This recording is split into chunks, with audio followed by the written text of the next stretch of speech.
or not guilty to the charges against them. Meanwhile, many families are still searching for their missing relatives, and many of our people carry physical and mental scars from unlawful detention and brutality. We stand with them and we continue to help and support them whenever we can.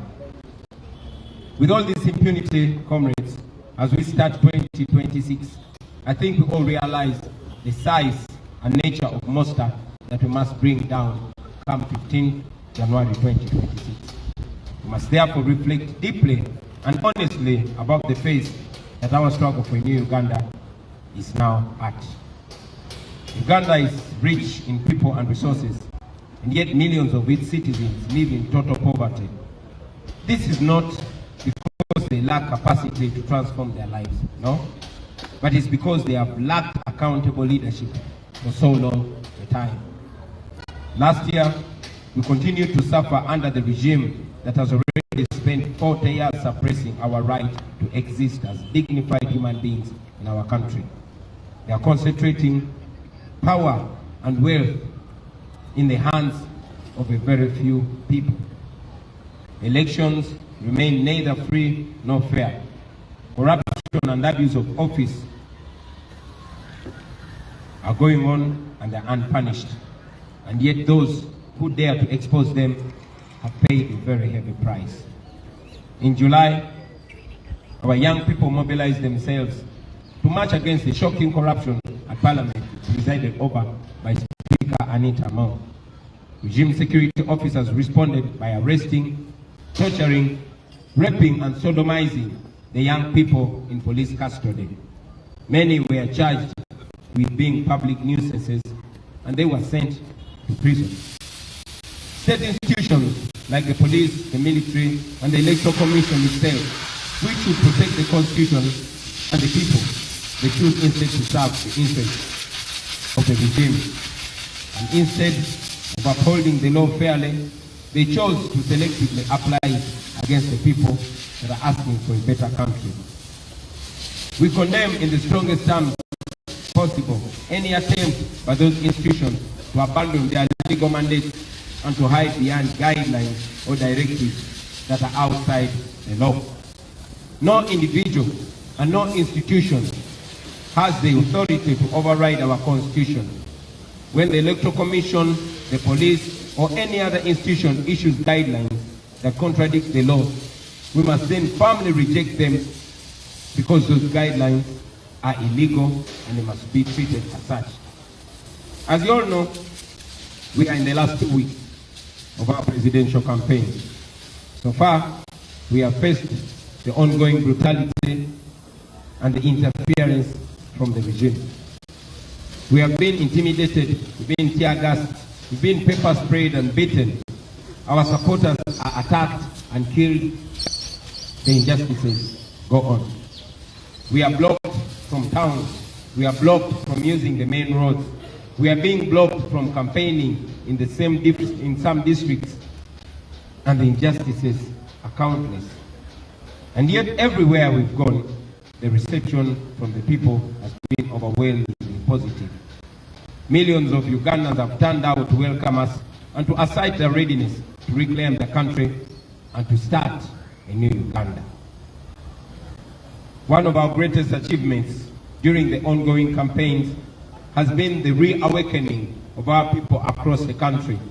From Chisoro to Koboko, from Busia to Kabong, Ugandans have stood to reclaim ownership of their country and their future. Citizens now proudly, Citizens are now proudly and defiantly raising the national flag as a symbol of resistance, a symbol of a nation that belongs to all that live in it. And they raise the national flag unapologetically. We salute you, fellow Ugandans. Everywhere you go, everywhere we've been, ordinary Ugandans, regardless of their tribe, regardless of religion or the region where they are recognizing that they share the same struggles.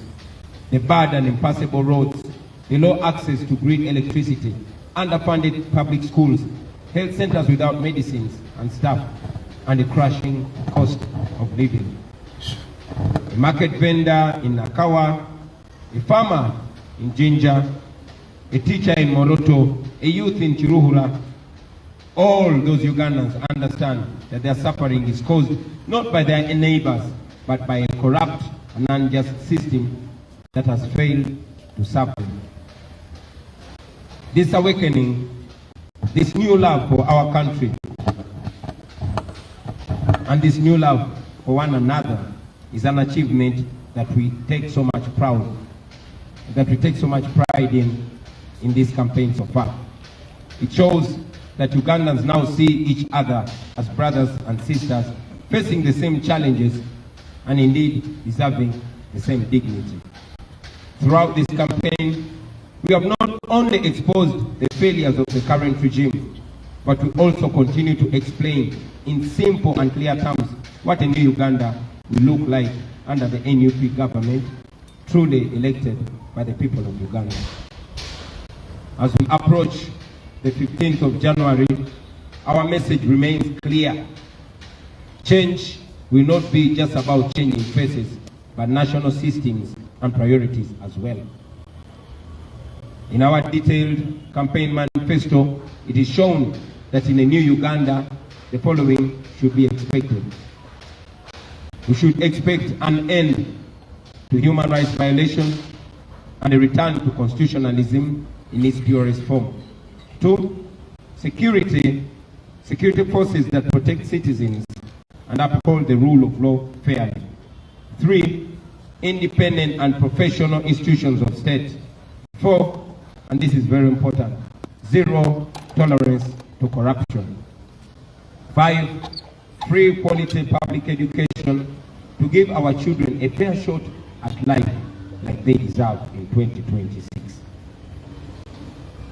7, is that 7 or 6? 7, jobs and fair pay for anyone willing and able to work, and social support for those citizens that cannot work for one reason or another. A development agenda that is 8, a development agenda that will give youth, farmers, traders, small businesses, and others a chance to thrive. 9, equal treatment and equal service delivery to all citizens of Uganda, regardless of tribe, religion, or region. Those are the standards by which we invite Ugandans to hold ours and other future governments accountable. They are the core. Those in the ghettos, those in the towns, those in villages, markets, schools, universities, those on border stages, those in the diaspora and everywhere else where you may be, you remain the heartbeat of the struggle, dear young people. Like I've said many times, an awakening that refuses to be bought, that refuses to be silenced or divided, can never be defeated. In 2026, you must remain disciplined. Please maintain your discipline, and please remain united and committed to the non-violent struggle, even when provoked. But again, while we promote non-violent struggle, you must also not take comfort in ignorance, but instead you must take comfort in your right to self-defense, because there's no dignity. Article 3 of our Constitution grants you the unconditional immunity for any action you may take in defense of the Constitution. To the religious leaders, the cultural leaders, civil servants, professionals, business people, and those genuine colleagues in the opposition, we say to you that Uganda is bigger than me, Uganda is bigger than you, Uganda is bigger than all of us. We may differ on tactics, but we must all agree that our country needs a peaceful transfer of power and a new social contract grounded in justice and fairness. As we fight for a peaceful transfer of power, I remain alive to the importance of a new Uganda, that of transition. I therefore wish to assure all of you that we have already set in motion a transitional mechanism led by a technical team tasked to produce a detailed blueprint for the structure of a new government and other transitional arrangements. This team is reviewing institutions, laws, security, the civil service, service delivery systems, and consulting ordinary citizens to ensure that from day one, a new Uganda is governed in an orderly and constitutional manner. In the days immediately after winning the elections, our political teams will formally join the technical team and together refine the transition roadmap to agree on priorities and prepare systems and personnel needed to receive the instruments of authority come May 2026. During that transition period, we shall ensure safety of every citizen, regardless of who they supported in the past. We shall also ensure a broad-based, merit-driven government to reflect the true face of Uganda. Competent and patriotic Ugandans from all tribes, regions, genders, and backgrounds will be invited to serve in the leadership if they are up to the task. I want to encourage all of you, my fellow citizens, to reject the lie that nothing can change in Uganda. Everything can change in Uganda, and indeed, everything will change in Uganda. History has repeatedly shown that oppressive systems will always look unshakable until they fall.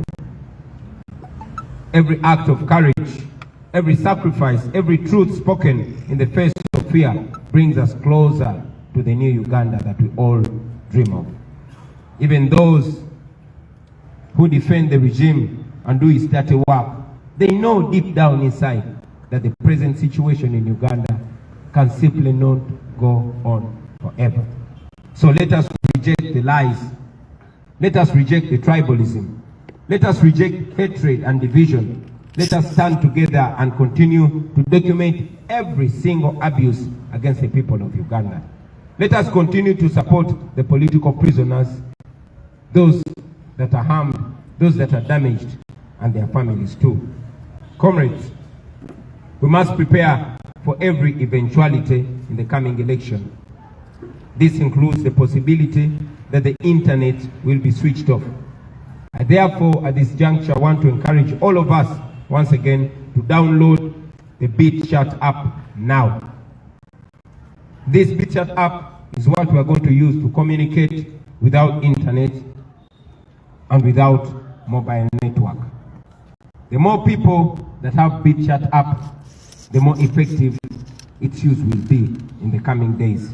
And remember to keep your Bluetooth on at all times, because this app relies entirely on Bluetooth to function. So please download it now, start testing it now, and get used to it now. We shall use the BitChat to stay connected, to share DR forms and other important information, and to protect our votes even if the regime tries to cut us off.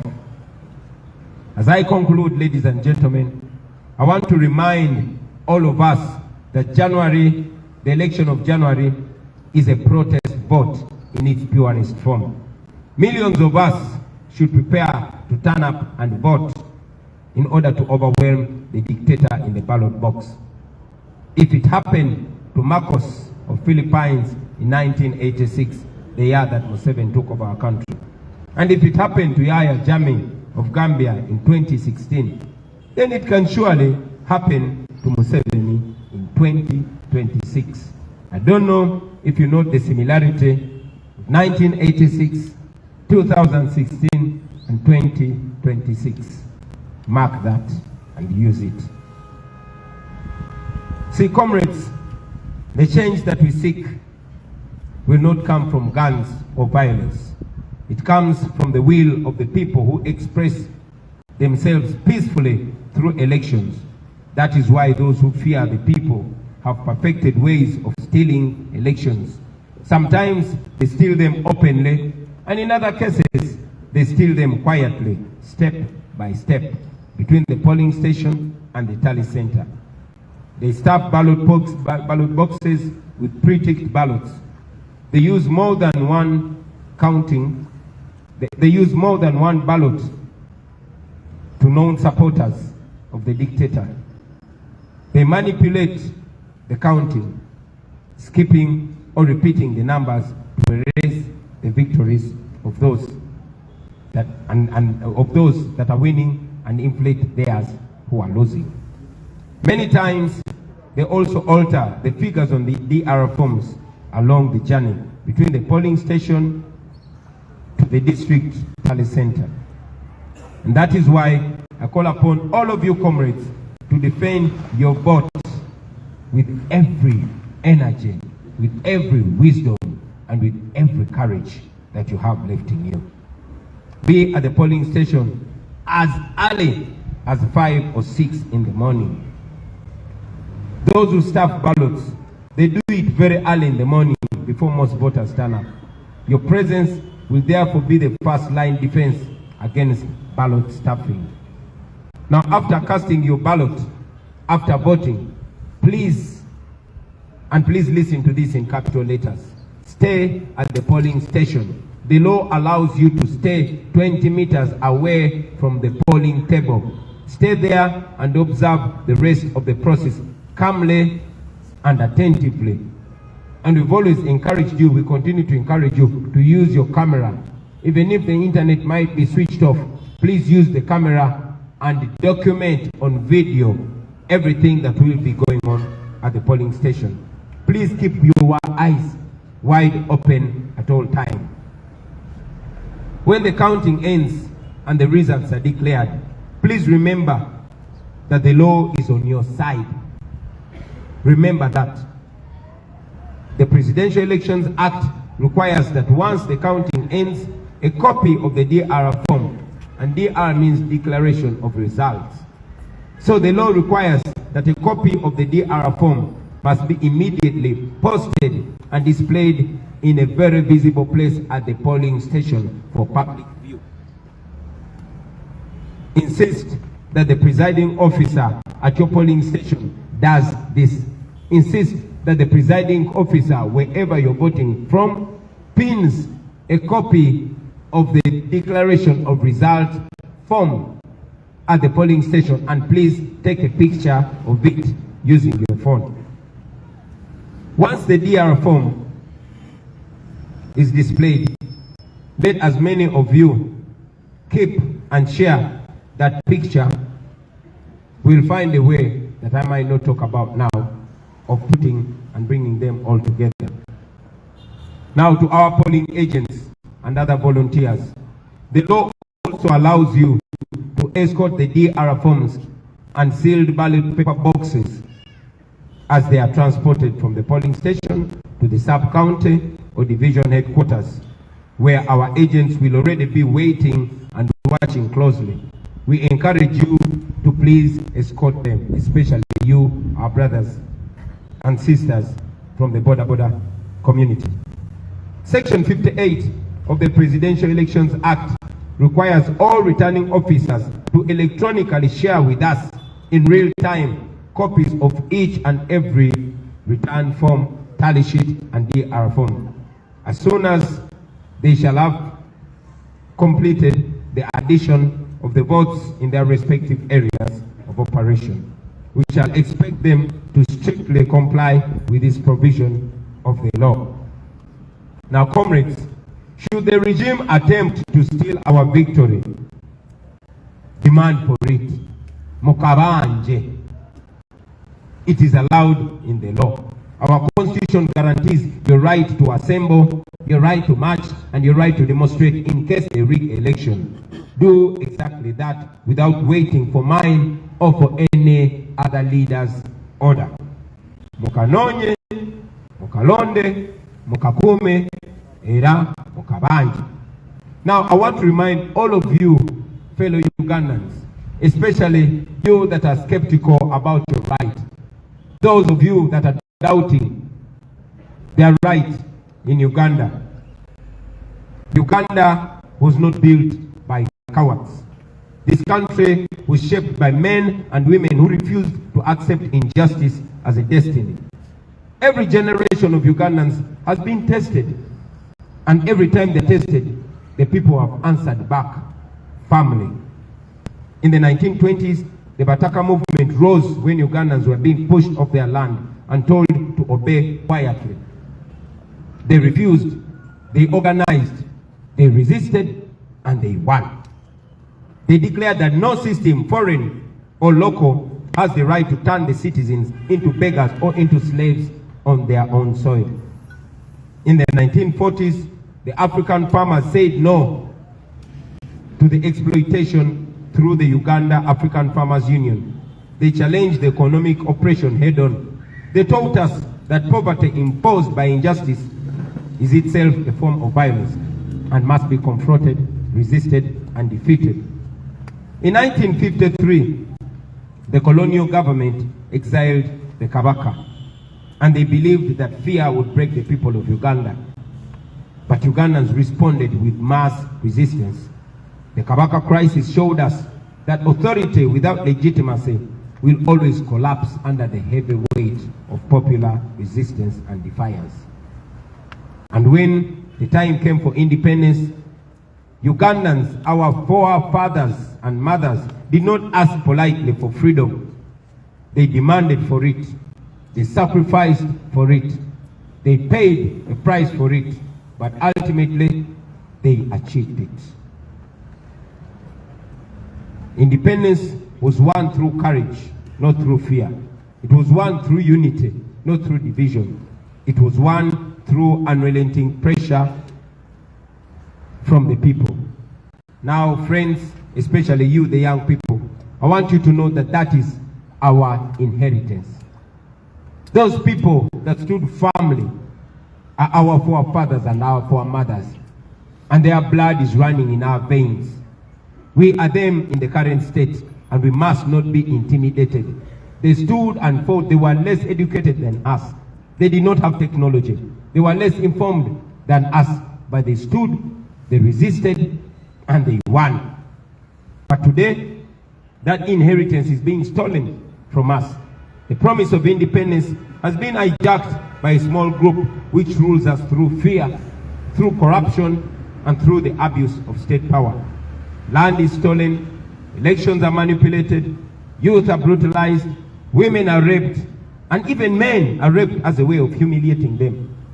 Citizens are treated like slaves on their own land. Let us be clear, brothers and sisters. This is not stability, this is occupation by greed. And so, as we begin this year 2026, we say this without apology, that Uganda will not surrender. The Ugandans are not going to surrender their country. We are often asked what our weapons are. What do we have as weapons to fight back against oppression and dictatorship? Our answer is always clear and bold. Our only weapons are the Ugandan flag passed to us by our founding fathers and mothers. And of course, the ballot. For the flag, it is not theirs, it is ours. The country, it is not theirs, it is ours. The future, it is not theirs, it is ours. The ballot, that one is sacred. It is the most powerful instrument ever placed in the hands of ordinary people. And the ordinary citizens of Uganda must use it and use it to the fullest. And that is why the ballot is feared. That is why it is stolen. That is why we must guard it jealously, peacefully, lawfully, but most importantly, collectively. Not with violence, not with hatred, but with courage, with vigilance, and with unity. This generation must understand its duty, because if we don't understand it, brothers and sisters, we must remember that history does not and will not forgive silence. Neutrality in the face of oppression is a choice, and a very wrong choice at that. Therefore, we must not make that choice. We must stand and be counted. The Bataka did not keep quiet. The farmers did not keep quiet. The people during the Kabaka crisis did not keep quiet. Those who fought for our independence, the very people we descend from, they did not keep quiet. Then why should we? Are we fools? No, we are not. We will not keep quiet. Brothers and sisters, let this new year mark a turning point in our country. Let fear be replaced by courage. Let the power return to its rightful citizens, the people of Uganda. We reject dictatorship. We reject corruption. We reject those who want to steal our future. And we declare with one voice that Uganda shall be free, not by bullets, but by the unbreakable will of the citizens of Uganda. And that is us, we the people. May this year, 2026, be a year when the curtain finally goes down on dictatorship and oppression forever. I thank you for listening to me, for God and my country.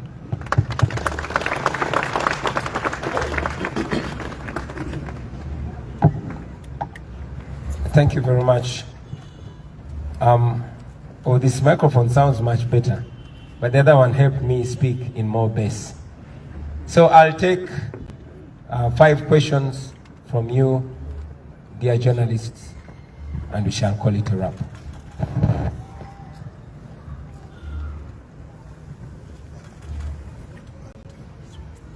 Yes, Martin.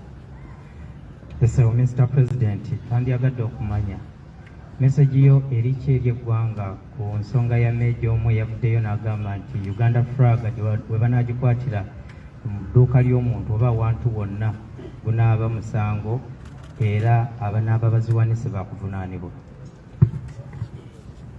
Webale nnyo. Maybe if I may translate your question in English so I can answer it both ways. Sematimba Bwejire is asking for my comment on one UPDF serving officer called Major Kutesa, who was captured on camera telling goons that are named ghetto structure that anybody that is seen having a national flag in their house or shop, they should be robbed. Now, for context, Major Kutesa is working with Damulira. Kutesa and Damulira were tasked by Museveni to build a group of goons across the country. Those goons were seen on camera robbing people on the streets of Kampala, beating people, and one of the women they beat died, but no justice was served. This is a group of criminals that are picked from different ghettos, and some are picked from prisons and told that for them to have their freedom, they have to do the dirty work for the regime. And indeed, these are the people that you have seen on camera covering their faces, protected and guided, sometimes commanded by police and the military to brutalize Ugandans. Now you saw Major Kutesa among them, telling them to beat people, and not only beat, but telling Ugandans that anybody who is found with a national flag hanging anywhere in their businesses are going to be robbed by those goons. My answer to them is, you cannot intimidate the people of Uganda. There are laws, and at the right time, when the rule of law is restored, you that are abusing office and embarrassing the national uniform, you will answer for it. Now, to the people of Uganda, I say to you that you have every right to fly the national flag in your business. Hang it in your shop with pride. Hang it in your house or on your house, on your vehicle with pride. Respect it, love it, and teach your children why the national flag is very important. And anybody that attacks you, if any robber, anybody any goon or any criminal attacks your business to rob you on account of having a national flag, you have every right to defend yourself.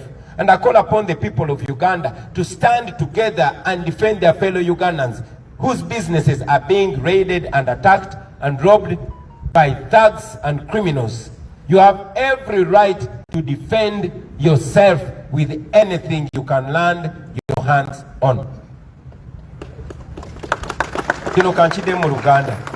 Sematimba bwejire abuziza kyenjogera ku munamagye omu gwe bayita Meja Kuteesa eyalabiddwa ku mikutu ng'alagira gurupu y'abayaaye n'ababbi ng'erawoninga bannayuganda nti munnayuganda yenna anaasangibwa ng'alina bendera y'eggwanga mu dduuka lye oba mu bizinesi ye nti ababbi bagenda kujja bamubbe.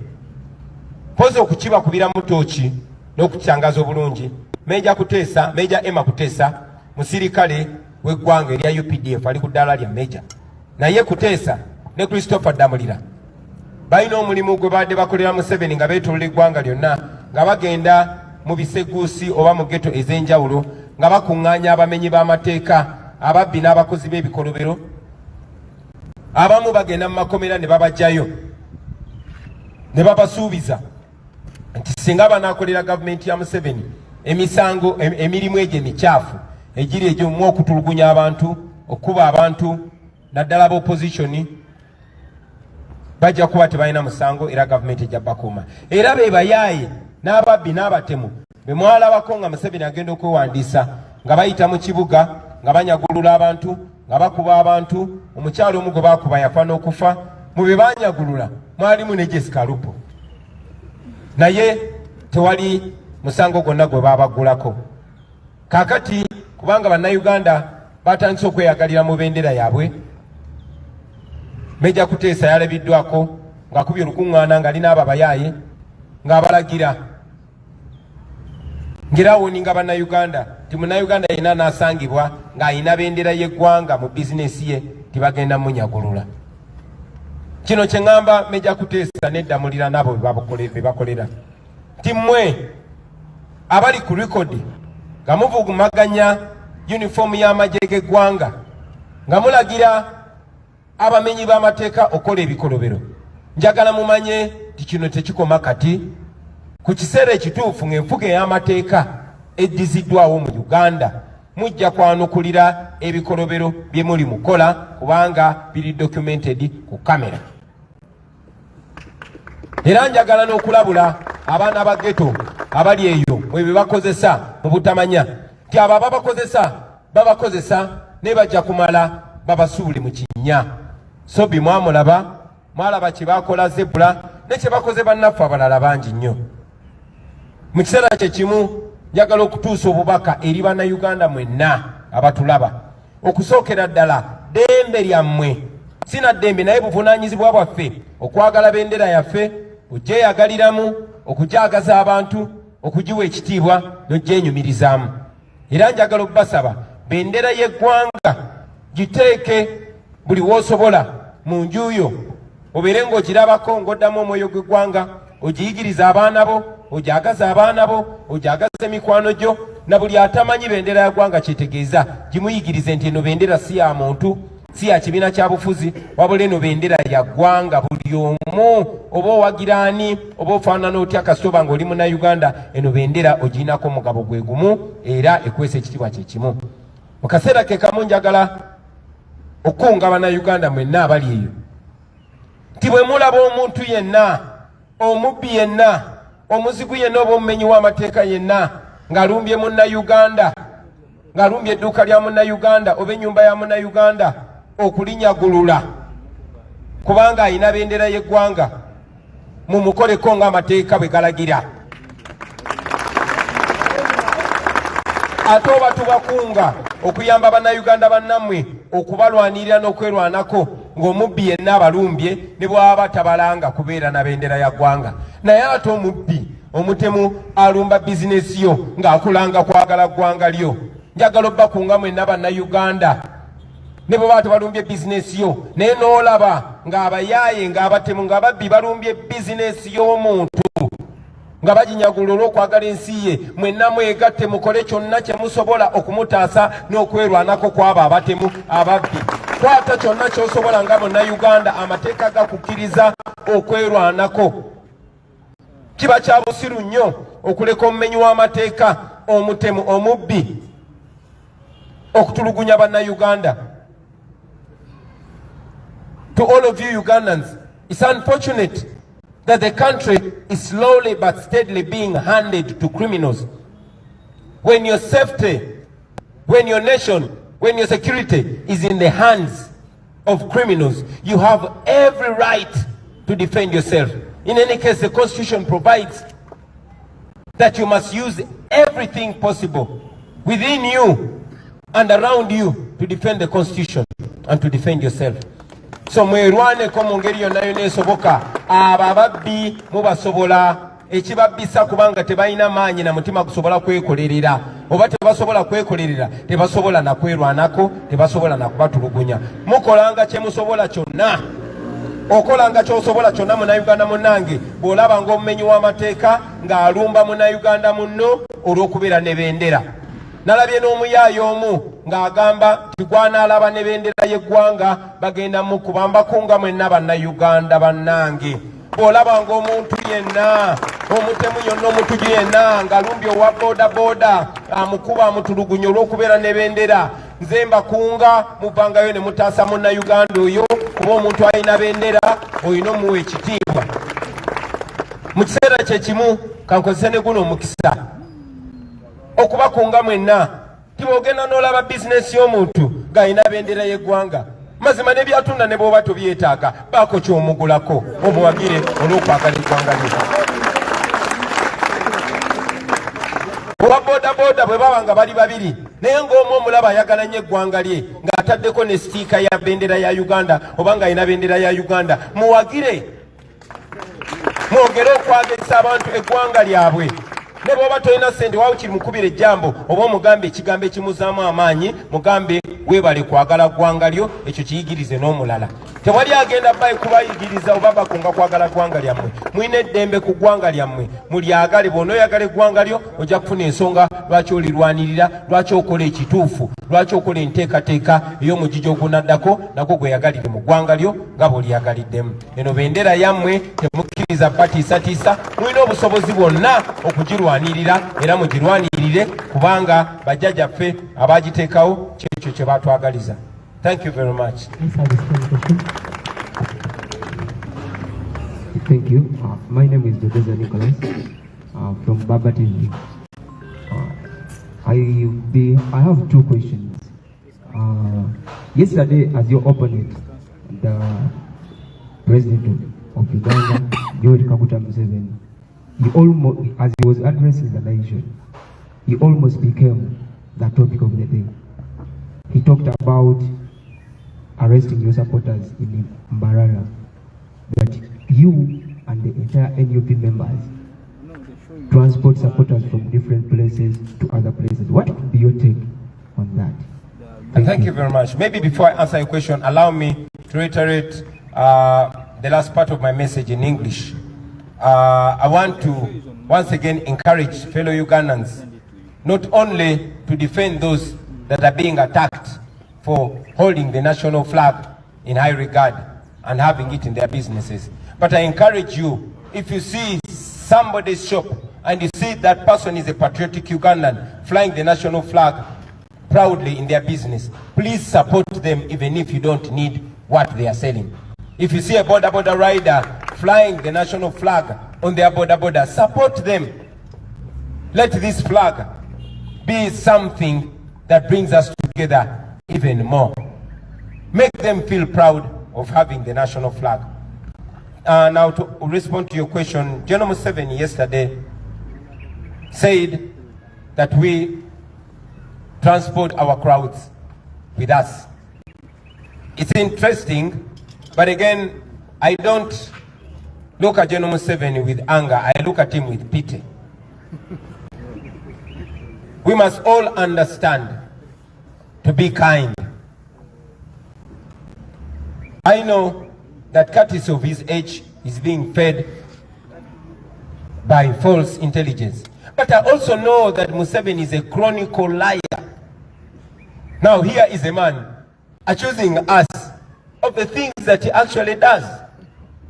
You all know that he ferries crowds, and when he can't ferry them, he orders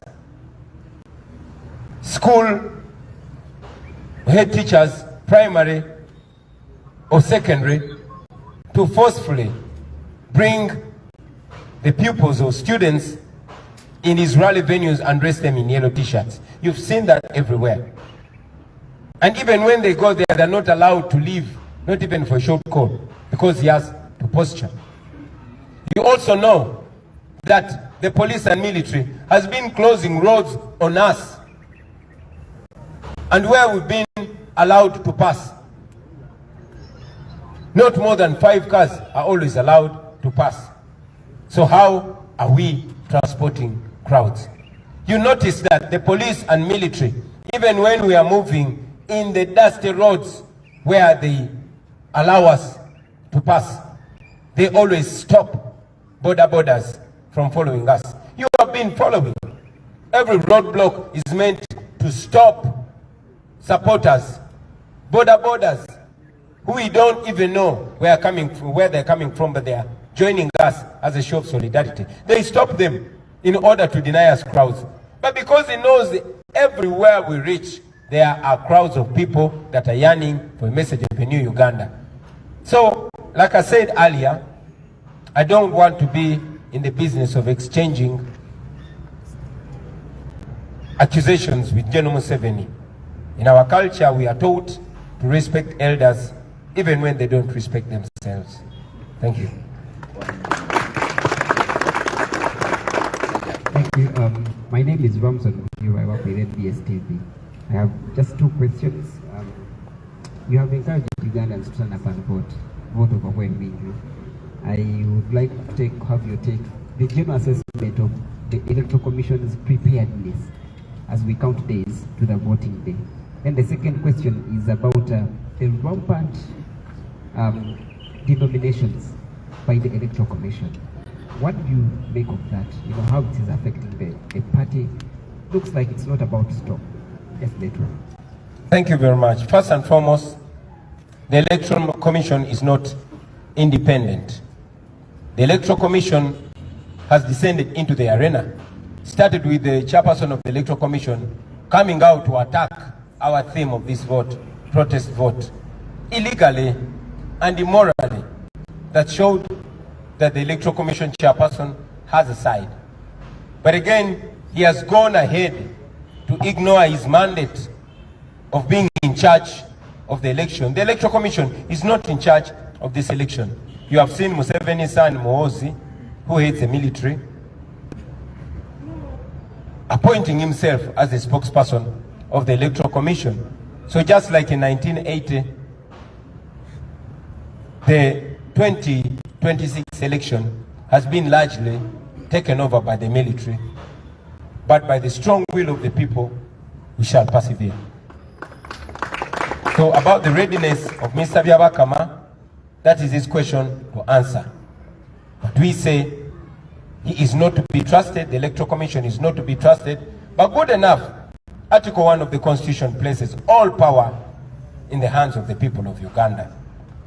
About the rampant denomination of our people, that again goes further to show not only the illegal behavior of the Electoral Commission, but the bias.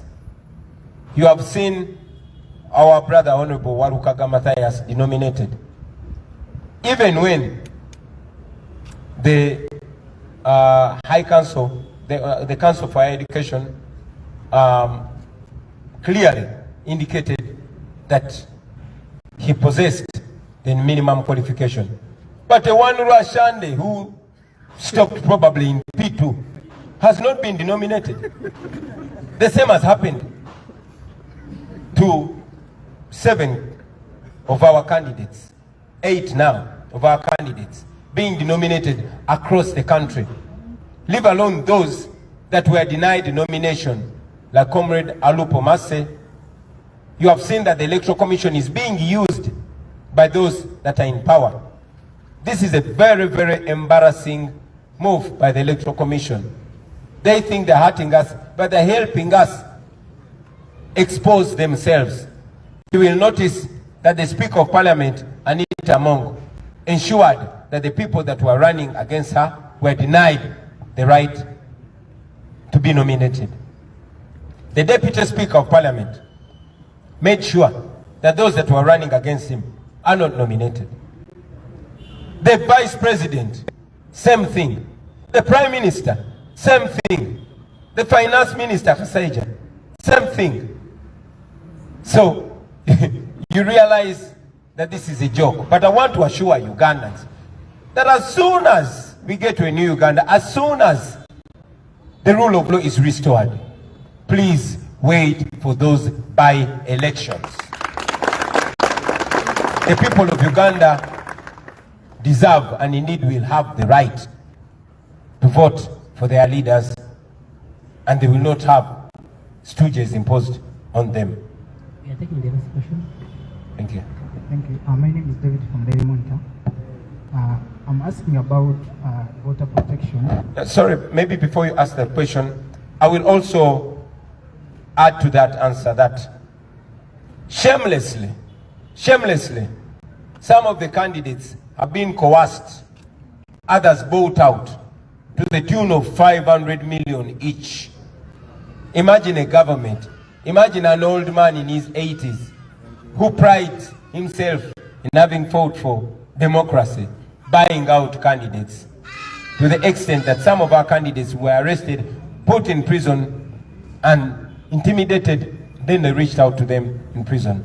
Shame on you, Museveni. Please go on with your question. There is a request from Will. The question is about... There are more people in Uganda. Watch why people are more. Sebo badde mbuuza nti wali akakiiko k'ebyokulonda kadinominates abantu bannakibiina bangi kikyo kyongerako kubanga n'olwaliro waliwo omuntu avuddeyo kyenkana buli lunaku abaayo be badinominatinga then n'ekyokubiri gyonna assessment y'akakiiko k'ebyokulonda nga tugenda mu kulonda ennaku kati tubalambale tukunze bannayuganda okuvaayo mu bulungi balonde olowooza akakiiko kaliwedde. Webale nnyo. Akakiiko k'ebyokulonda ne bwe kandyagadde okubeera redde si ke kali mu mitambo gy'okulonda kuno. Akakiiko k'ebyokulonda bwe bansolo teyina mannya. Mwami Byabakama si yali mitambo gy'okulonda kuno. Mwami Byabakama n'akakiiko ke tebeetengeredde. Ye nga ye already yalaga saidi tulinga abavuganya n'akakiiko k'ebyokulonda ne poliisi n'amagye n'ebitongole byonna mu gavumenti. Mwami Byabakama yasooka kuvaayo n'avumirira eŋŋombo yaffe eya protest vote nga talina tteeka n'erimu lyasonzeemu.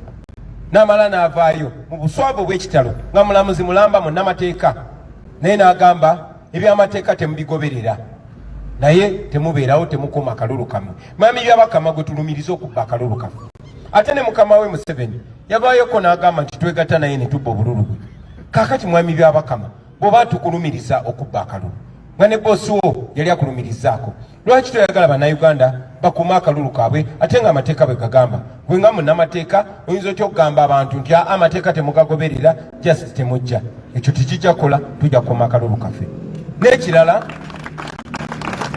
muze mulaba nti amagye galinga agawamba okulonda kuno okufaananako ng'okulonda okwa 1998 amagye bwe gawamba okulonda. Mutabani wa Museveni nga yakulira amagye yeefudde omwogezi w'akakiiko k'ebyokulonda naye era nga bwe tuze tugamba amaanyi g'abantu bonna gajja bayinga.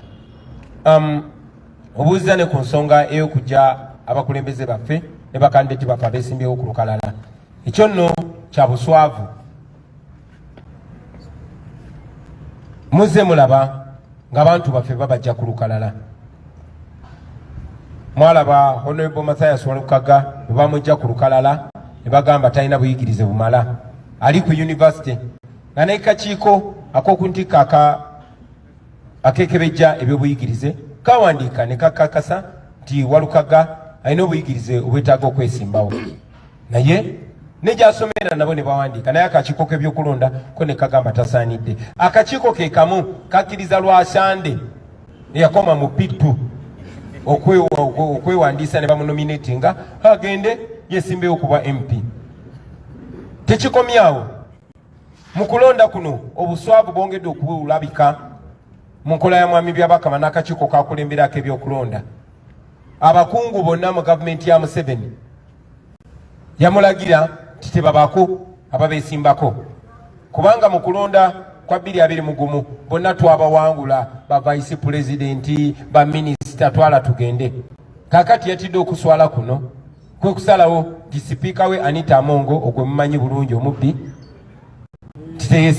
teyesimbikako. N'asalawo ti vice president we Jessica Lupo teyesimbibwako era abaali babeesimbyeko ne babagaana okwesimbawo. Ti prime minister we Nabbanja gwe mumanyi obulungi ti naye talina kwesimbibwako. Ti minister we ow'ebyensimbi ne deputy speaker tebalina kwesimbibwako era baali babeesimbyeko ne babajja ku lukalala. Tebakomaawo mu buswavu obw'ekitalo nga bakozesa ssente z'omusolo bagenda bagula abo bakandideti baffe abeesimbawo nga buli omu bamuwa miliyoni 5 nga kwe kuli n'abo abaali baganye ne babakwata ne babassa mu kkomera ne babasanga mu kkomera obakirizisa ebyo. Ekyo nno kyongera okulaga obuswavu bwabwe naye era njagala mumanye nti bannayuganda oluvannyuma lwa byonna bagenda kuwangula. Mwebale nnyo mwebale. My name is David from Diamond. I have a question concerning your strategy on voter protection. Of course, you have talked about BitChat, the app that you use to communicate, given the fact that we may have internet disruptions. The first question is this app going to work on a presidential or even at MP level? Then the second question, how is it going to be different? Because you are saying even in 2021 you had another application like in this regard. So explain more on your strategy to ensure that you have different results as in line with disagreeing with 2021 elections. Thank you so much. Thank you very much. Did you ask 2 questions? Please repeat them. The first one was about the app. The first one was explain more. The app, is it going to work on a presidential standard or even at MP? Thank you. I'll answer one question at a time. The BitChat app is not only for the presidential. It is for all use. We are only advising Ugandans to find alternative means of communication. And this is not only limited to BitChat. BitChat is what is available, and we are encouraging people to learn it, use it, and get accustomed to it. It is not only for presidential, also for parliamentary and other levels. It is not ours. And we also encourage even NRM people to use it because we want people to defend their victory. We want people to defend, to protect the vote. This relates to the idea of people staying and observing the election. It is not only for us in the opposition, but even those in other parties, even NRM. Please stay behind and protect your candidates' votes. All we want is a free and fair election. We want transparency. And transparency goes to whoever pursues it. So BitChat is not limited only to us or only to the presidential election. It is all across cutting. And your second question, please. The second question was about efficiency, because you are saying in 2021 you had another similar app that you used for voter protection. So how is this one? How is it going to be different from 2021 in regard to efficiency and influence voter number? The results. Thank you very much. We don't own BitChat, so it is not us to explain its efficiency. It's an option that we have and we want to use it. But also, talking about 2021 and now, I will remind you that Mandela taught us that in an oppressive system, it is not the oppressed that plan the way forward. Many times, our course of action is decided and determined for us by our oppressors. We probably wouldn't be talking about big chat, but because we know that they might or will cut off the internet, that's why we're trying to find alternatives. We had your vote in 2021 because the regime was only switching off social media and not the entire internet. But in 2021, they were so scared, they switched off the entire internet. Now we are envisioning all scenarios and we're planning for them accordingly. Thank you very much. So, ladies and gentlemen, with those few answers and remarks, I want to take this opportunity on my behalf and on behalf of the National Unity Platform to wish you a Happy New Year 2026 and a Happy New Uganda under the National Unity Platform government. Thank you very much for God and our country.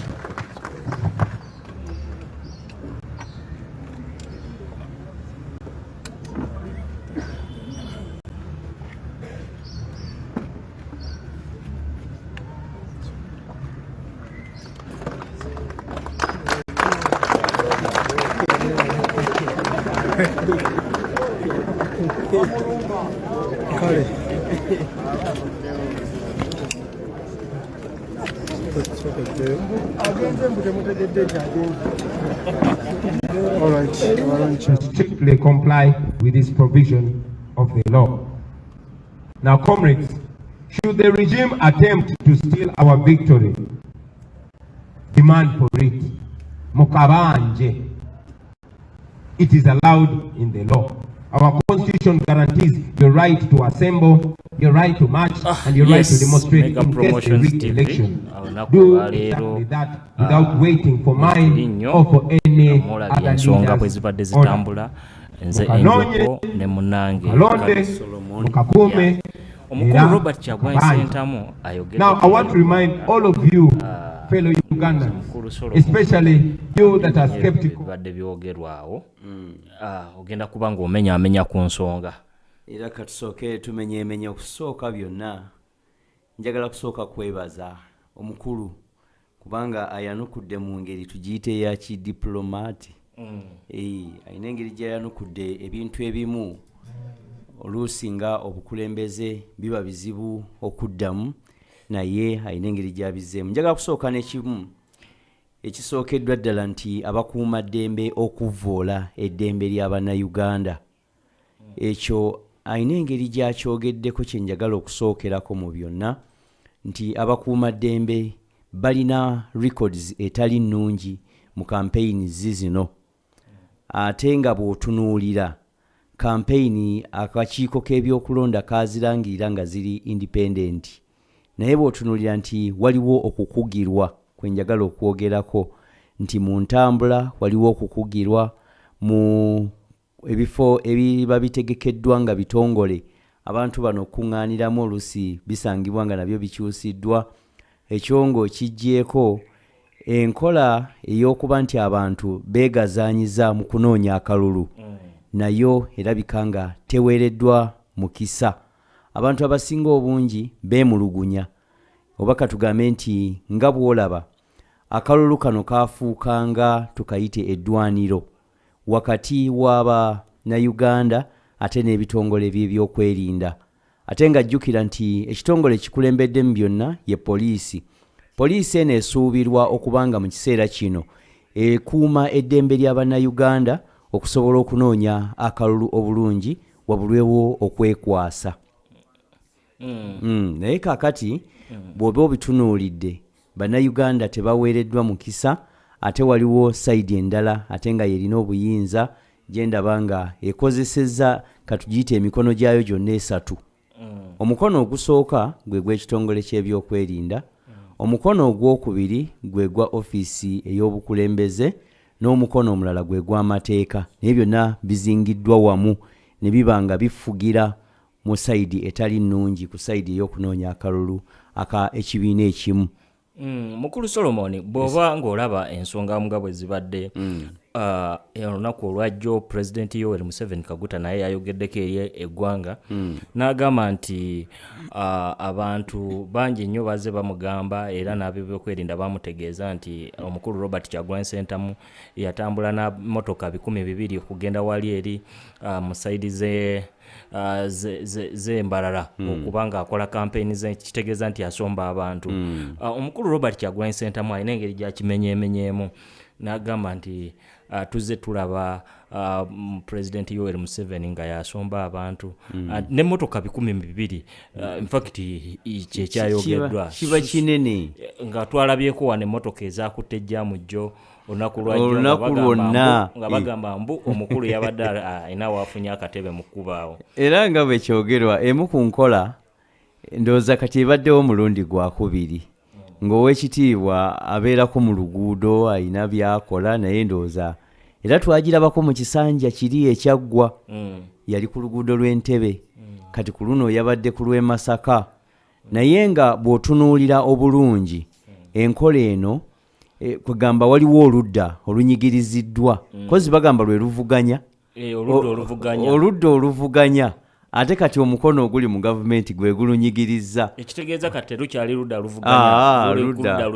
ludda olunyigirizibwa olw'ensonga terwegazanyizza kuba ekintu ekigenda mu maaso mu kiseera kino ekyokunoonya akalulu kiri mu mateeka era amateeka gawa okusinziira ku article gye boogeddeko omukulu gyakwotinze ebadde article number 1 ng'egamba nti obuyinza bwonna buli mu bantu ate n'akwotingayo article endala ebadde 58 ng'agamba nti article eno ebawa olukusa okukozesa ebye balina okusobola okunoonya akalulu naye nga mu kiseera kino omukono ogwa gavumenti gulina we gubakugira tegubawadde eddembe kusobola kutuukiriza bye balina okukola okusobola nabo okunoonya akalulu ate nga bw'otunulako kati tukigeraageranyiza era wano nti omukulu yakozesezza obudde bungi obw'Abannayuganda jaamu n'akwata ne waba nga buli omu yeenyiyiddwa ate nga tebamanyi kiki kigenda mu maaso naye singa kyabadde ku ludda luno lwe bagamba kati nze nduyita olunyigirizibwa kyali badde nga mu kiseera kino waliwo okuvunaanibwa manyi waliwo omugenzi Tamale Emirundi yatugamba nti waliwo obuwuka bumunyeera ate ne wabaawo n'ebiyenje kati bw'olaba kamunyeera tosobola kageraageranya na kiyenje nti kati ali mu gavumenti tumutwale nga kyekiyenje kamunyeera buli wantu bakagaana okuyitawo nako waliwo we katunula ne kagamba ano sijja kuyitawo okusinziira ku kiyenje we kyekiise sijja kukirinnya waggulu sijja kukirinnya ku magulu naye kanzireyo gye nva mpozi n'ensonga endala gyagezezaako okuba ng'akoonako otwalabyeko jjo obutambi obadde butambula nga omusirikale omu gwe bayise Major Kuteesa Robert Kyagulanyi Ssentemu gwakoonyeeko nga ogamba bano abaana abali mu ghetto nga babambaza t-shirt za National Resistance Movement eza yero nga bagamba nti ekiro wezinakoona ssaawa 6 abantu abagenda okuba nga baaniriza omwaka bagenda kuba nga babakuba ng'oba olina bendera bagenda kukuba bakubbeko ebintu byo byolina byonna pozi n'ekirala kye bagambye nti singa akalulu kalondebwa ne bakusanga mu bizinesi yo nga olina bendera flag Uganda flag nti bagenda kubanga era bakukolako nga bakubbako n'ebintu byo ekintu ekyo kyogerako ki kino kankizzeeyo nti nga bannayuganda tulina eddembe lyaffe okukozesa national flag yaffe wonna we tuba twagadde naye kati ekitongole kino omukulu ono ayitibwa Major Kuteesa era nga kigambibwa nti akolera wamu ne mukulu Ddamulira naye nga balina ennyigiriza gye bataddewo n'okutiisatiisa bannayuganda obutakozesa fulaga yaabwe nga akabonero ak'okunoonya akalulu jjukira bulungi nti waliwo enkoofiira eyasooka okukozesebwa era emanyiddwa ennyo ng'eya eyo yaleeta obuzibu naye ng'ate nti ya military naye ate bwe yaleeta obuzibu ne bafoomingawo n'eya yero etaatunda ne bateekawooko n'eya papo naye etaatunda kati kirabikanga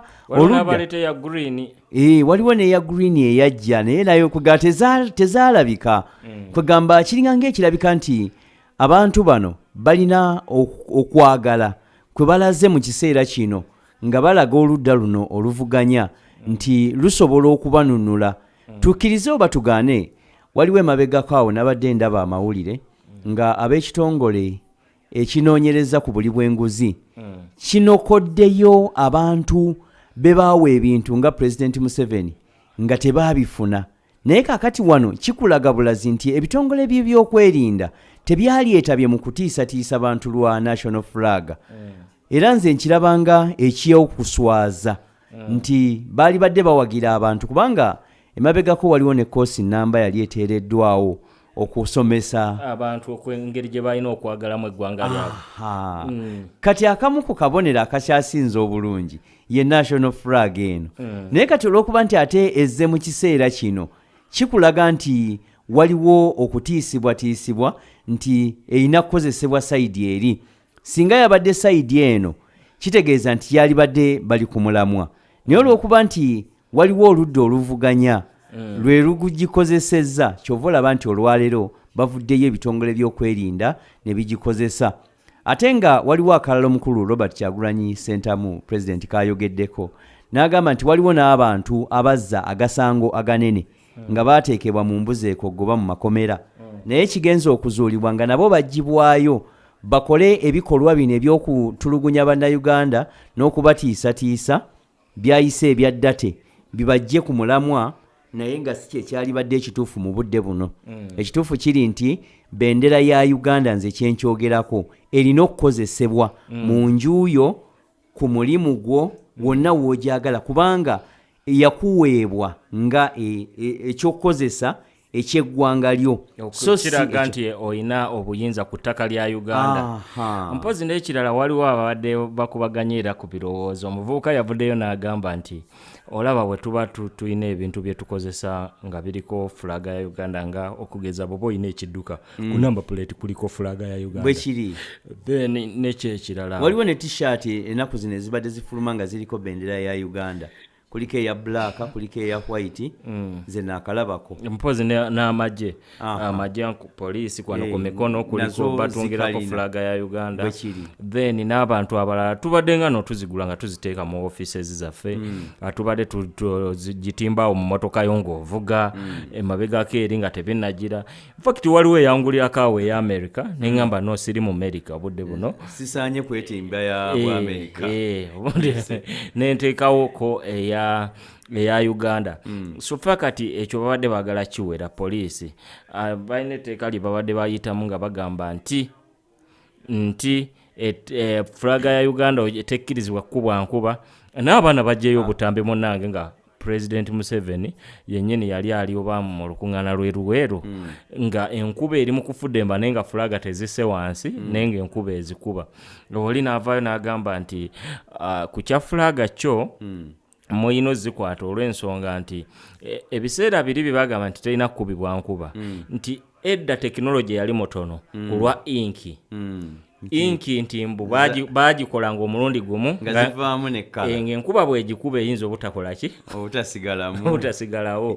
Kati so ng'olina ogikuuma buterebire era enkuba bw'ebejja n'odduka n'ogijjayo okugitaasa esobola okuwangalako ekiseera. Naye tekyali nti kiri mu mateeka nti bwetyo bweyinza okubeera. Ate era mbadde nga njirabako kuba nange wenyinza okugambira emmotoka z'abakulembeze ezisinga obungi tutera zirabako kafulaga akakatonotono. Naye njagala ombuulire enkuba bw'eba etonnya nga batambula bayimirira ne bakajjako kuba nkalabyeko nga katobye mirundi egimu. Oluusi zibaako ebisooto. Oluusi zibaako amakuba amakyafu nga zikubiddwa. Naye sirabangayo bwe bavaayo. Kati ne bavaayo ne bagamba awo nti ekinyonyi ky'eggwanga byebintu bibirina okukuumibwa fulaga ku fulaga ekinyonyi ky'eggwanga nekyekirala ne langi ezo zonna nga bwe ziriko. Langi nga bwe baziteekako. Naye kati abantu babadde basaba nga babuuza abamu nti waliyoko etterekero ly'ebyo ebintu lyagamba nti mbwe ebinyonyi by'eggwanga babirundirawo babikuumira babiwa bulungi ebyokulya. Tewali. Kubanga ne bw'otunuulira mu bano ab'amakuumiro ag'ebisolo tebayinaayo we baali batulaze kuba kati tuyinza okugamba ng'entebe mu zoo tetulabangayo. Tutera okugenda ne tulambula naye sirabangayo we bakuumidde. Kaakati mu ngeri eyo abantu bano byonna bino biringanga byakwekwasa naye njagala amazima gaveeyo nti gavumenti ereke abantu bakozese national flaga yaabwe nga bwe bagikozesa newankubadde nga ekozeseddwa mu kunoonya akalulu kubanga abantu abasinga obungi bagula ekiba kiriwo mu kiseera ekyo kuba kati emabegako okuyimba kwali kubi naye abantu bwe batandika ate okuyimba mu kiseera kino nagenda okulanga n'omukulembeze w'eggwanga naye avuddeyo atuyimbidde oluyimba kati ebintu bino biringanga kale byakifuula nnenge mu budde buno olowooza Bobi Wine ataddewo foosi ki ku ggwanga lino Uganda okusinziira bw'olaba nti n'omulembe guno oguliko sigamba nti gwe guli omulembe gw'osobola okusibira emabega either mu tekinologiya kuba bwe tutunuuliramu ennyo Bobi Wine ebintu bye byonna abikola mu musana ng'ensi eraba nti bwe bagamba nti bamukwatidde egindi kamera zibeerako nga zibroadcastinga live yes agamba nti kubanga edda luli twalabanga mukulu Besigye Dr. Kiza Besigye nga bwe bamukwata bamuzabuza waka talina force yonna gyateeka waliwo mukulu Robert Kyagulanyi alina kanjiyite formula empya gy'alaze nti akalulu kano ali mu kuvuganya era kiyinza okulowoozesa nti waliwo okutaali kuvuganya kutuufu olw'ensonga kati bw'ogezaako okukola ekintu kyonna ng'okikwese kitegeeza olina ky'okweka ate bw'okola ekintu ng'okitadde mu musana kuba kati eby'embalala byonna birabika era bw'oyogera ku kukwatibwakwe kwonna kuliko n'obutambi olwaleero obulabika tolowooza nti ebitongole by'okwerinda olwaleero nti biswaddemuuko nti ebintu bye boogera birina obujulizi ng'oggyeko eby'emabega kuba kati obinoonya oba abasajja bano balowooza nti ensi tebitegeera kuba kye basooka okukola kukwata mainstream media ne bagiregulatinga biki byerina okutambuza ne byetalina kutambuza bokugiwa engeri gyerina okutambuzaamu ebintu byayo ekitali nakyo kituufu kati ng'ovuddawo golowooza intaneti ekoze kyamaanyi nnyo okubanga esobola okuba nga ebikula amaaso g'abantu oba kuba ndaba nga internet egezezaako nnyo kuba abantu buli omu okubeera ne smartphone kirina engeri gye kigenda okuba nga kizibula amaaso g'abantu ekyo nga bw'okyogedde internet erina kinene nnyo kyekoze ku kwongera ku kumanya kw'abantu ate ekirala omanyi omusajja omu yagera n'atugamba nti osobola okulimba omuntu ekiseera ekimu naye tosobola kulimba muntu budde bwonna era alwadde aki n'akutegeera n'omu n'atugamba nti oluusi ennaku z'omubbi zitera okuba 40 naye olinaagamba nti muba muwadde nnyingi ziri 39 ensonga nti ebintu bino byonna olwaleero ababirimu bavubuka buli lw'obagamba ekintu bagenda ne banoonyereza ne bafuna amazima era kyekintu kyekimu kyagambye nti tosobola kukweka history asigalawo era bw'omugeraageranya n'ekigenda mu maaso bw'oba ng'olina amagezi osobola okwawula n'ogamba kino kya bulimba kino kituufu kati gwe kyennyini osobola okwawulako n'ogamba kino kye mba ngenda nakyo mu maaso oba kankendeeze kino kijja kundabisa mu ngeri emu oba ng'ey'abavubuka abantu okukuuma akalulu kaabwe nga tujjira okuwumbawumba abantu balina okutya mu kukuuma akalulu omukulu byabakama nga ssentebe w'amateeka ate era nga y'omu ye w'akakiiko k'ebyokulonda bwe mbiwulira ono tulabyeko omukulu Robert Kyagulanyi Ssentemu ng'alina byali mu kumenyaamenya alina byagamba eggwanga naye nga ogwo mulimu gw'akakiiko ka byakulonda ng'era basasulwa n'okukola omulimu ogwo ekituufu nze kyemba nnina okubuulira kiri nti bano ab'akakiiko k'ebyokulonda tebakoze mulimu gwabwe ekisookera ddala omukulu Robert Kyagulanyi Ssentemu by'asomesezza olwaleero byali badde by'akakiiko ka byakulonda naye kikwasa ennaku okuba nti akakiiko k'ebyokulonda tekasobodde kusomesa nsonga ntuufu ate ono n'avaayo n'agisomesa olw'ensonga nti waliwo n'okwemulugunya nti bagamba nti pulezidenti Yoweri yakaayana emabega mu kalulu akaggwa nti Robert yamubba akalulu naye bw'ogenda okutunuulira abaali mu kukuuma ng'ebitongole by'okwerinda n'akakiiko k'ebyokulonda be baalina obuvunaanyizibwa naye kikulaga nti alaze obuvumu n'okukunga abantu bajje bakuuma akalulu kaabwe wabulwewo omuntu eyeekwasa kati ate eyeekwasa yennyini bw'akugamba nti temujja kkakuuma era n'akugamba nti ebyaliwo mu 8 biraga nti mutabani w'omuntu omu omukulembeze yavaayo ne yeewa obwogezi bw'akakiiko k'ebyokulonda nga talondeddwa era kino kye kimu kirabiddwako okujja n'omuhoozi mu 2016 bwe yavaayo n'atandika okwogerera akakiiko k'ebyokulonda naye nga bw'omukwatira mu kakiiko k'ebyokulonda ate akugamba nti ye wa kitongole kya byakwerinda bw'omubuuliza mu kitongole ky'ebyokwerinda kuba byonna byonna waliyo aboogezi baayo ng'akugamba nti ate ali eri kugamba ne wabanga awali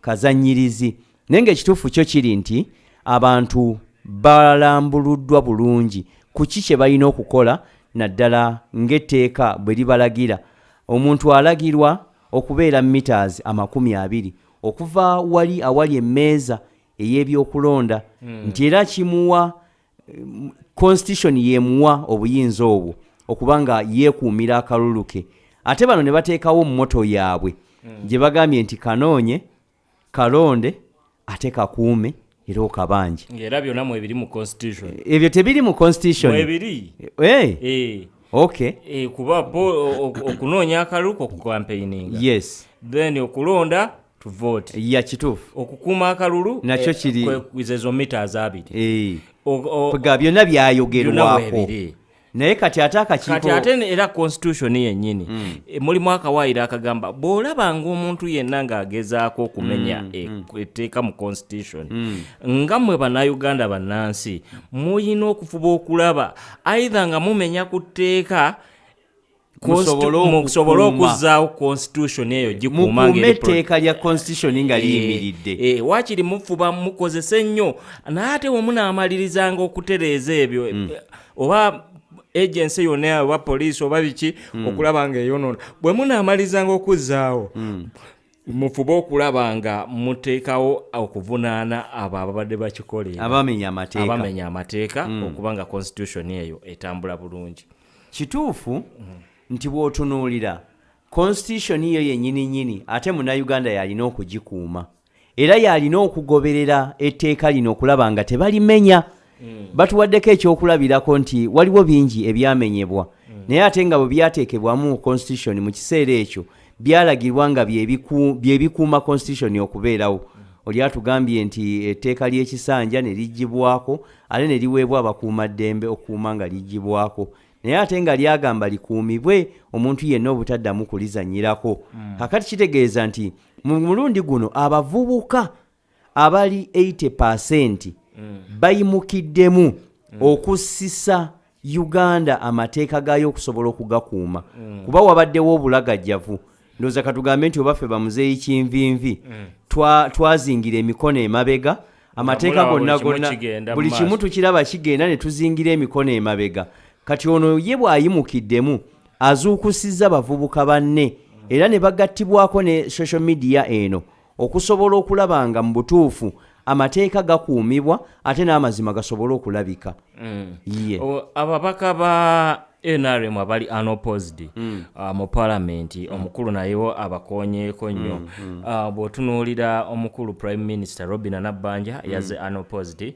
speaker Tayebwa naye Thomas yaze unopposed Anita Mongo yaze unopposed Jessica Alupo yaze unopposed Matia Kasaija unopposed n'abalala bangi kuba abo be bakulukulu abo betuyinza okuba batumenyeddeko 8 naye bw'otunula amawulire gaabiraga bulungi nnyo emabega nti abantu bano balina ababeesimbyeko ne tebabatya naye akakiiko k'ebyokulonda kakola kinene nnyo okubalemesa okusobola okwewandiisa olw'ensonga nawulirako ewa Anita Mongo abantu baali babiri kwaliko omuwala omu eyali avuddeyo nga yeesimbyewo naye oluvannyuma lw'ekitongole ebikuumaddembe okumubuzaawo ennaku 2 ne bamuzza nga nominations zaawedde eyo nawulirayo ekyaliyo ku Matiya Kasaija nawulirako nayo nti waliwo abaali bamwesimbyeko 2 naye ne babassaako ebisango mu kiseera ekyo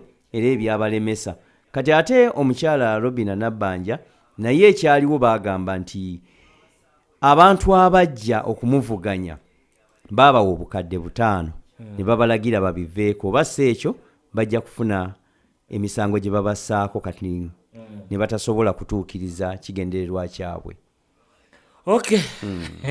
Mpozi ababaka ba Nupu na baba konyeko bazenga baba disqualifying na kuona ku mukulu Mathias Walukaga kuba bali aba National High Council akakiiko ka National Higher Education Council ko kaalaga nti abantu bano balina obuyigiriza obumala okwesimba ku bifo ebyo naye ate ne kiragibwa nti waliwo akakiiko k'ebyokulonda we kaalaze kyekubiira ne kaba ng'omuntu kamugjayo nga n'okuvuganyaako ndowooza yabadde atandise kati ate ne ba challenge gye twalaba ndowooza yali sayidi ya Remi yageeyo omukulu Lwashande gye yavaayo ne yeesimbawo naye nga kigambibwa wa kibiina kyakubiri yakoma mu pittu naye ate ye nga amateeka mwana wattu gamukkiriza bulungi nnyo olw'okuba ndowooza alina omunwe gw'eryenvu ye gwaba awagira kati kikireese obuzibu okay.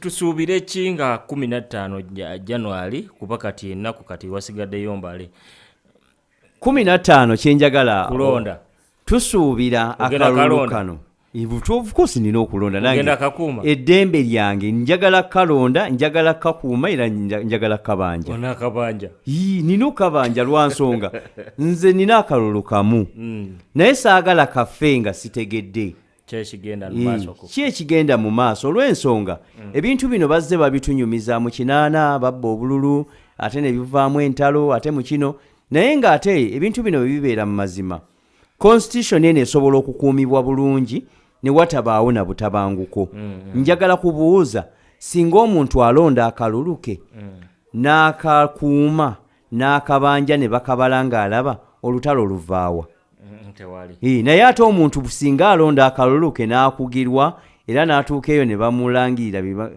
waliwo wano we baadde boogera ku DR form nti zigabanibwa abakuuma akalulu ne bano ba agenti n'abakatwala gye bagenda okukabalira era nga amateeka gabalagira okusinziza mu constitution okukawerekerako okuva wano we bakabalidde okulaba nga katuuse eri ate n'eri era okukakuuma okulaba nga kabaliddwa ne mulyoka mukkiriza nti ke baabaze keeko kati awo olutalo luvaawa for example njagala kuwaako tubadde tulabanga zino forms ze bagamba nti ono MP bamudenominating ne bajjayo forms ze yateekayo nga kuli emikono nga bagamba emikono tejawera manyo oli yamweganye yamusayiningira ebintu bwe bityo naye nga batulaga forms ziba za njawulo yagamba nze kyenawaayo kino kifaanana bwe kiti ne bali akakiiko k'ebyokulonda kalina bwe kiti ekitegeeza nti abantu tebalisa ekiwa kalulu kaabwe abantu bano kinaaba kitya abazze bakaaba nga bagamba nti ekituufu bye baatulondera si bye tulina amazima n'obwenkanya byaggwaawo naddala mu kakiiko teriiyo kakiiko k'abyakulonda ke beesiga nze njagala kukakasa nti akakiiko k'ebyokulonda abantu ke beesigako kaali ka mukulu bamuyitanga Stephen Akabwayi era yakola omulundi gumu n'ata kaali ka 96 naye obukiiko obuzze bubaawo abo obw'omukulu Azizi Kasujja omukulu Inginiya Kiggundu omukulu kugama ngera bozo obumanya naawe Inginiya Badiru kati kuga bingi kale ebiri awo kuga byotasobola kunnyonnyola muntu naye nga obukiiko buno bubadde ne kyekubiira ekisookera ddala amateeka bwe googera ku kigambo independent nsuubira omuntu okuba nga yali badde talina muntu gwawagira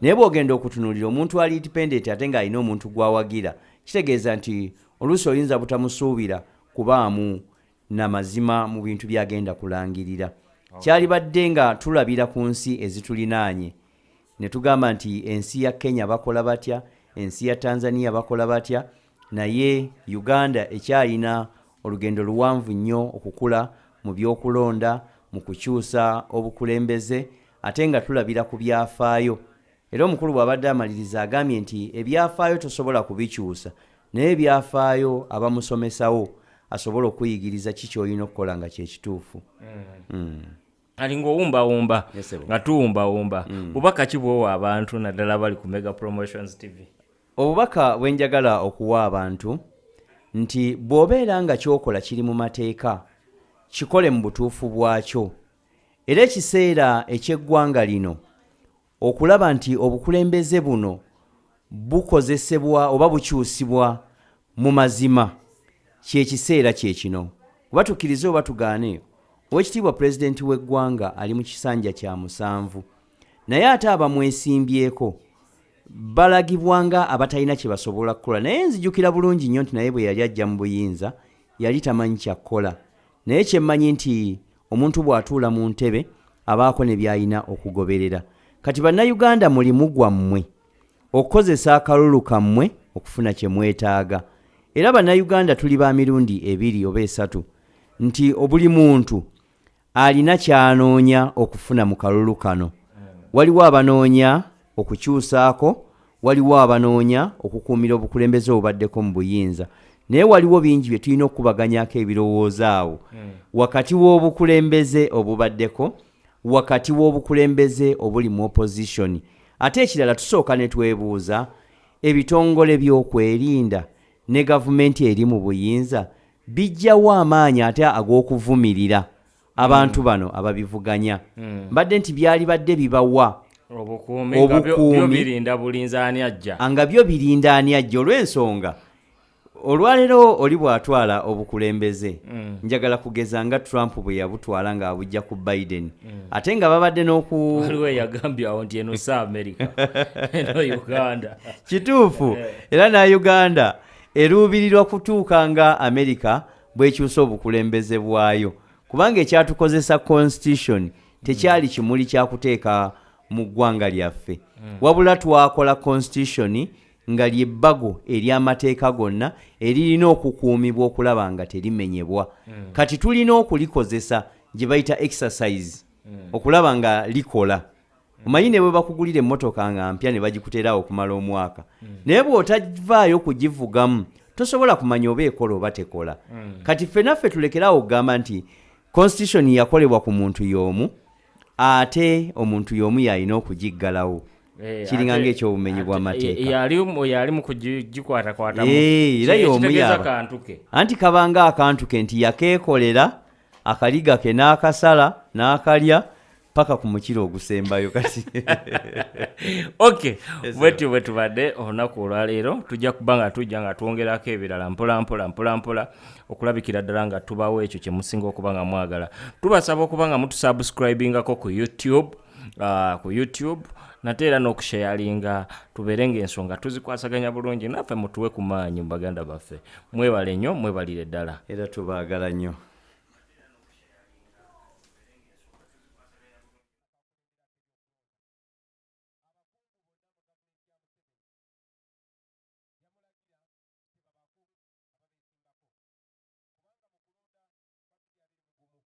twabawangula ba vice president ba minister twala tugende kakati yatidde okuswala kuno kwe kusalawo di speaker we Anita Amongo ogwe mumanyi bulungi omubbi teyesimbikako n'asalawo di vice president we Jessica Lupo teyesimbibwako era abaali babesimbyeko ne babaganda